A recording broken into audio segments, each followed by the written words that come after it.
Hi everyone, সবাই কেমন আছেন? আশা করছি সবাই অনেক ভালো। তো একটা পাকা তাল নিয়ে আসা হয়েছিল, তো তালটা রস নেওয়া হবে আর পিঠা তৈরি করা হবে। তো আমি তালটার রস নেওয়ার জন্য বসেছিলাম, কিন্তু ওই সময় আমার ছেলে অনেক কান্নাকাটি শুরু করে দিয়েছিল। তো তার জন্য আমি আর নিতে পারিনি, তো মাই তালের রসটা নিয়েছিল।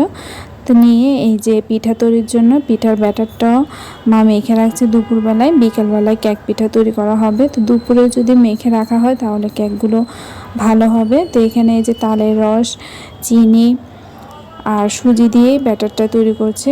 আর এরপর মিল্ক পাউডার, নারকেল আর বাদাম দেওয়া হয়েছে, ভাজা বাদাম। তো এখানে এই যে এখন বিকালবেলা আমি কেকটা ওভেনে করব, বসাবো। তার আগে বেকিং পাউডারটা দিয়ে নিচ্ছি। তো এটা দুপুরবেলা যখন ব্যাটার করেছে তখন বেকিং পাউডার দেওয়া হয়নি। কেক বসানোর আগে বেকিং পাউডার দিলে কেক অনেক ভালো হয়। তো এই যে কেকটা আমি মোল্ডে নিয়ে নিয়েছি, দুইটা মোল্ডেই। তো এই যে একটা চামচ দিয়ে এইভাবে একটু নেড়ে দিচ্ছি, দিয়ে এখন আমি ওভেনে কেকগুলো দিয়ে দিব।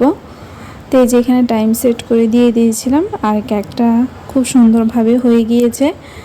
তো এখন আমি একটু ঠান্ডা হওয়ার পর প্লেটে নিয়ে নিলাম, আর এগুলো এখন স্লাইস করে নিব।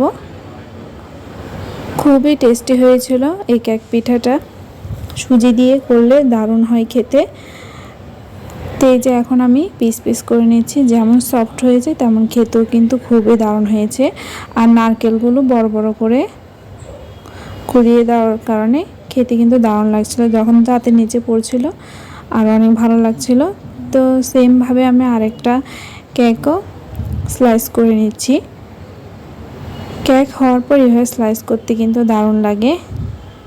তো এই যে এই কেকটাও কিন্তু খুবই দারুণ হয়েছে, আর ভাজা বাদাম আর নারকেল দেওয়াতে আরও অনেক টেস্ট হয়েছিল। তো সব দুইটাই এই যে পিস করে নিয়েছি।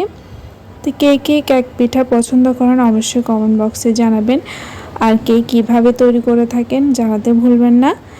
তা আজকের কেক পিঠার রেসিপিটা শেয়ার করলাম, কার কেমন লেগেছে অবশ্যই জানাবেন। সবাইকে অনেক ধন্যবাদ।